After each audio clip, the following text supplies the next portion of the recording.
ఒక గ్రామ్ యాంటీమ్యాటర్ నుండి జనరేట్ చేసిన ఎనర్జీతో మొత్తం మన భూమిని వెలుగుతో నింపేయచ్చు. ఇది మన భూమి మీద ఉన్న మోస్ట్ ఎక్స్పెన్సివ్ సబ్స్టెన్స్. ఒక గ్రామ్ $62.5 ట్రిలియన్ కాస్ట్ ఉంటుంది. ఒక గ్రామ్ యాంటీమ్యాటర్ ఉంటే అది 30 Burj Khalifa buildings, 8 Indian submarines కాస్ట్తో సమానం.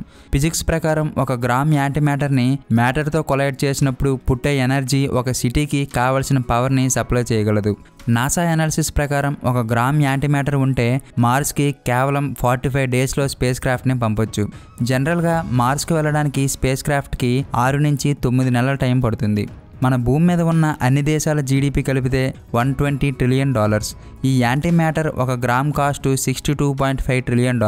అంటే అది ఎంత రేర్ మెటీరియలో అలాగే దాని పొటెన్షియల్ ఏంటో అర్థం చేసుకోవచ్చు. దీనిని స్టోర్ చేయడానికి కూడా కోట్లలో ఖర్చు అవుతుంది. ఎందుకంటే ఒక గ్రామ్ యాంటీమ్యాటర్ నార్మల్ మ్యాటర్కి టచ్ అయితే జపాన్ హీరోషిమా బాంబు కన్నా 100 రెట్లు ఎక్కువ ఇంపాక్ట్ అవుతుంది. ప్రజెంట్ సైంటిస్టులు ఫ్రాన్స్, స్విట్జర్లాండ్ దేశాల బార్డర్లో ఉన్న లార్జ్ హ్యాడ్రాన్ కొలైడర్ వాడి ఈ యాంటీమ్యాటర్ మీద రీసెర్చ్ చేస్తున్నారు.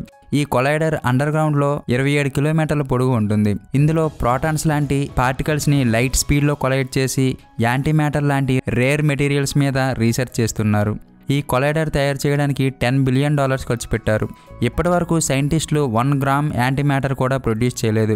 చాలా తక్కువ అమౌంట్స్లో అంటే పికోగ్రామ్స్, నానోగ్రామ్స్లో తయారు చేయగలిగారు. ఫ్యూచర్లో ఇంకా టెక్నాలజీ పెరిగి ఈ యాంటీమ్యాటర్ తక్కువ ఖర్చుతో తయారు చేయగలిగితే మన ప్రపంచాన్ని మార్చేసే ఎనర్జీని జనరేట్ చేయొచ్చు. ఈ ఫ్యాక్ట్ నచ్చితే వీడియోకి లైక్ చేయండి.